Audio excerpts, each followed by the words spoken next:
I bought you a box of chocolates for Valentine's Day. You did? Wow, I wasn't expecting. I ate them. All of them. All of them. They're all gone. That makes sense. You need them more than I do. Hi, kids! Victorious puppies! This team is ruining my life. Why do I watch hockey? Stress relief! We can, and we will.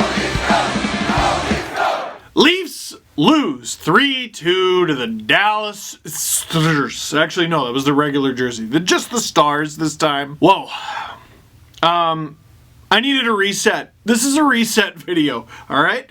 I was sitting there watching the Leaf game, like literally from the moment I turned it on. I was miserable. Like, I'm not, over the past week and a bit, I have not been looking forward to watching Leafs games, which is wild because, I don't know if you know this, it's kind of my life. And like, it's gotten to the point where like, I'll look at the calendar and I'll see they have a couple days off and I'm like, yes. Well, what? It's the videos, right? You just want some time off. No! The videos are the fun part. It's where I get to yell and scream about them, but watching them is agony. And they keep going to overtime and I'm like, sweet release. The Leafs really look like they might actually tie this one up and I'm like, yeah, go ahead. Go ahead. And that is how I know something's wrong. Something is wrong with how I am looking at this hockey team. Not that there's something wrong with the hockey team, it's something wrong with me. It's just negativity, and I feel it radiating off of me and poisoning me. And poisoning my Twitter feed. I'm starting to see people like,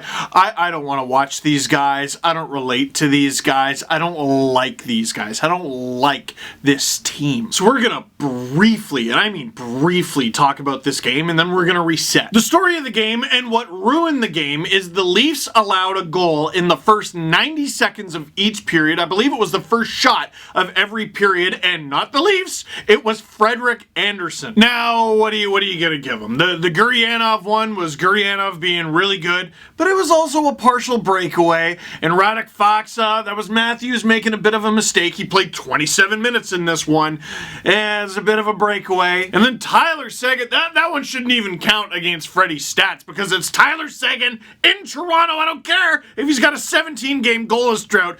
God is just going to laugh at you, and God is Tyler Seguin every time he plays the Leafs in Toronto. But here's what it is. Gurianov, partial breakaway, 5-hole. Radek Faksa, breakaway, 5-hole. And the power play goal was actually a rebound where Freddie left a giant chunk of the net wide open. Part of the reason, I think, he wasn't able to get over in time, he pinched his legs together because he thought it was tipped 5-hole. Oh, he's just coming off injury and no. This has been his weakness for a long time now. And I was willing to go. I said, listen, Freddie Andersen has been one of the most consistent goalies in the entire NHL over the past 3 years. He's in a slump right now. He's going to come out of it. This is no longer a slump.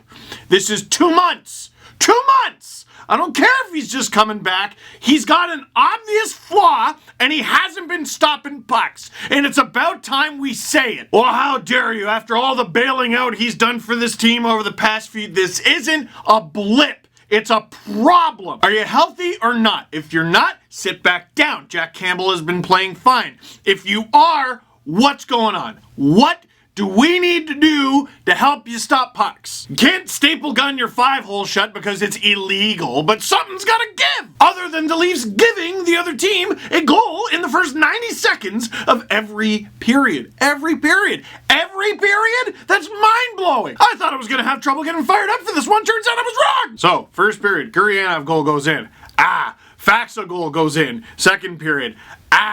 And then Kyle Clifford gets into a fight. Man, the Toronto factor is strong in this one because there's Kyle Clifford, who is clearly jacked to be a Leaf, and he was dying for his first fight in Toronto.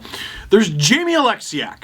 There is no reason for Jamie Alexiak to take that fight. His team is up 2-0. He is a defenseman being challenged to a fight by a fourth-line forward. There is no reason for Jamie Alexiak to take that fight, except Jamie Alexiak is from here. I don't know if he grew up as a Leaf, but you know he had friends and family in the stands, and they want to see a tilt. Well, actually, the family probably doesn't want to see a tilt, but they probably thought it was fun. And it was funny. I saw people go, oh, yeah, that really woke the bench up. I bet it did, but where I noticed the most immediate difference in this team, they've been going for a couple games now. The Tavares, Hyman, Kerfoot line has been together for a little longer than 2 games. The Nylander, Matthews, Marner line, it's not working. If you want to give it a few more games to give it a chance to work, fine. But right now, it's poo. And what to me immediately changed the momentum, besides the fight, was Keefe went back to Matthews, Marner, Hyman. That line ruled. I didn't really see a need to change it. And he went back to Kerfoot, Tavares, Nylander, which Nylander was like the hottest player in the league behind Matthews when those 2 lines were a thing. I just... Of course you would reunite them. Why not? Why not? In the midst of all that, Andreas Johnsson screws up his knee and he is not out for the short term. He is out for the long term because of course. Stars get a power play goal and it's Tyler Seguin because of course. Minute 19 left. Zach Hyman bangs one in because of course. The guy's a legend recently. He's been absolutely unbelievable. Guy's a legend always. And that's it. The Leafs can't irk one out. That's as far as they get, and they lose in regulation to the Dallas Stars. They're helped by the fact that the Florida Panthers lost as well, but they don't gain any ground. And man, that was a winnable game, and I really don't think they played that terribly. I got a few tweets like, man, the Stars had 4 scoring chances that whole game. There was the one Freddie breakaway that he stopped in the third, which it feels, I get deja vu. I feel like the Leafs will allow breakaways, not the strongest offensive team, but the ones in the first period, Freddie will allow. The ones in the second period, Freddie will allow. And in the third, slams it shut. Good. I don't know if it's a habit, but this is definitely not the first time I've said this in a video over the past couple months. So here's the reset. I look at this team, and I hate it. I hate it. I haven't enjoyed watching the Leafs since it was 3-1 against the Ducks. They've looked awful. And there was the Panthers game before that. Oh, awful. This team looks tired. It looks like it doesn't care. It looks like when it does care, it just sucks. It is so much anxiety building and building up. This happened last February. Right after they got muzzed. Everything's going to be fine. And then Gardiner went down and Dermott went down, and you don't know what you got till it's gone, and they're playing awful hockey, and we're heading into the playoffs, we hope, and I have no reason to assume they're going to have any success there. I'm talking about last year, by the way. This year, if they do make it, they're going to get clobbered the way that they're playing. So I'm sitting there asking, why do they look lazy? Why do they look like they don't care? Why do they look like they suck? And the answer... And I don't want to give this team excuses because they'll run away with it. But they skipped a practice already. Lots of players have been game time decision lately. Lots of players have been missing skates, missing practices. The Leafs are supposed to have a practice today on Friday, and that's canceled.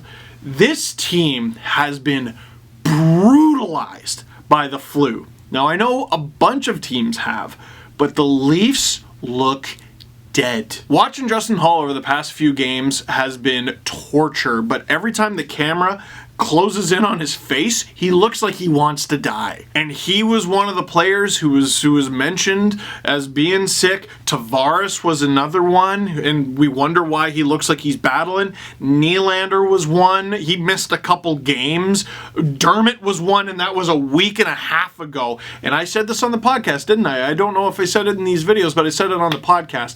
They're disgusting boys.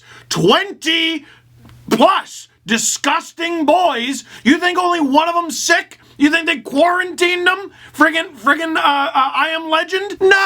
No, there's no containing it. If one guy on a hockey team gets sick, there's a really good chance that more than half of them are sick. Man, by the eye test, Kapanen, Campbell, and Clifford might be the only 3 who aren't sick. And Kerfoot. If your last name starts with a K, you're fine. It's an immunity. It's better than vitamin C or D. Wait, K, vitamin C, whoa! So I'm sitting here driving myself nuts, asking myself all these questions when I think I know the answer. This team has been brutalized by the flu, or whatever it is. If it is the flu, guys, did you learn? What did you learn? next year get the shot. And even that, no, that's not fair. We don't know what it is, and we don't know. I mean, it's a good idea. It's a good idea, but it would certainly explain why they struggle so mightily to close out games. It would like they don't have energy. They look terrible. They at no point this season have looked this bad. And what's funny is, you know, people keep posting numbers. It's not necessarily being shown in the numbers, and that's to the Leafs' credit. They're clearly doing something right, but visually, you all see it. They look lethargic. They look like they all want to friggin' be in bed with a bowl of soup. But hear this now. This is where the season turns around. This is where it has to turn around. This is where you make your push. You get Friday off. You're about to head on a 3-game road trip. Oh, that sucks. You don't want to have a 3-game road trip, and you don't want to have a back-to-back. The back-to-back is Saturday night, hockey night in Canada against Ottawa. That should be like a B12 shot to the ass. The next night, you get the Buffalo Sabres. Back-to-back suck, but you're playing the Buffalo Sabres. These aren't the Sabres that gave you fits and drove you to overtime earlier in the season. These guys look flat and brutal, and their lives are the flu. You need 4 out of 4 there. You need 4 out of 4 points, finally, for once, on a back-to-back. And then after that, you get a back-to-back, well, you get a home-and-home series against the Pittsburgh Penguins. You get some points, hopefully, and then you get a nice little measure and stick series. And I'm just looking, man, there's really nowhere to hide after that. You get a day off, then hockey night against the Hurricanes, who you have to beat in the playoff picture. You get a couple days off. The Lightning on the road. Couple days later, the Panthers, for crying out loud, show up against them. You get 1 day off. The Canucks, aren't they leading their division? You get a couple days off. California road trip. So to anyone who's like, oh, how could you give them the skate off? They've been sucking lately. Rest. You're gonna need it. You have your little sleepies, you have your vitamins, you have whatever disgusting kale concoction John Tavares is trying to sell you. You have whatever you need. There's nowhere to hide, and there's a playoff race going on. Rest up, then get her done. Was it the illness going through the locker room that's been holding the team back? Oh, I believe you. Now show us. I mean, what the hell? Paul? I know, all right. Are the Leafs bad? Lee? No, they're good. They're good. Look at their record they're good. You shut up, they're sick. And then they're gonna have Lipton chicken noodle soup, or Campbell's, or whatever kind is aligned with Mikheyev and now Jack Campbell, and they will be healed. And that's how it works. Are we allowed to blame Freddie for things? Yep. There it is. I've given Freddie every chance over the years, except for maybe that first October. Stop the puck. That's the gig. Just wishing you a happy Valentine's Day. My God, dude, I forgot how gorgeous Joffrey Lupul is. Look at that. What do you think of Ben Strats? I mean, I love it. He was just trying something out. It was a little bit of fun, and I mean, he really wanted to win that game. You know Jamie Ben's not trying to go down on Valentine's Day. Well, the day before. You know what I mean, right? Will you be my Valentine? Ugh. Yes. Are you shocked by some fans' backlash against Freddie after Soupy's good start as backup? Seen some people saying Freddie should be backup now. This fan base is something else at times. Well, okay. There's Jack Campbell should get the start on Saturday, which is a thing I've heard, which is a thing that I think makes some sense. Sure. Jack Campbell should be the starter after 3 games? Are you all right? I like him too, but maybe chill. Like, we don't know how to have a good backup anymore. Like, even McElhaney was this unicorn who Babcock just threw into every awful situation, and he still stopped pucks. And the only time he ever played more than once in a week is when Freddie got hurt. Most teams have this setup where they have a pretty good starter and a backup that just kind of plays sometimes, and they're pretty good too. Doesn't need to be a controversy. Everyone chill. I'll end on this one. How big is Riley's injury impacting how they're playing? Or is it? Yeah, listen, I've had some hot takes over the years. I've been wrong on many things, but maybe the Leafs should trade Morgan Riley train, maybe take a lap. So, that is it for this one. Thank you very much for watching. Click like if you like this video. Click subscribe if you really liked it. Tell all your friends to rest up and bring hand sanitizer and go Leafs. Everybody, I'm doing a book tour. Well, Steve, are you coming to my town? Well, I don't know. February 22nd, I'm going to be in Belleville. Are you in Belleville? February 29th, I'm going to be in Waterloo. Hey, are you in Waterloo? March 7th, I'm going to be at the Pete's game. Are you in Peterborough? March 21st, I'm going to be in Windsor, all the way in Windsor. For crying out loud, if you're from that area, show up because that is very far from me. Please come. And March 28th, I'm going to be in Guelph, Ontario, and on April 4th, I'm going to be in Kingston, Ontario. If you live in any of those places, come say hi. Bring a book. I'll put marker on it.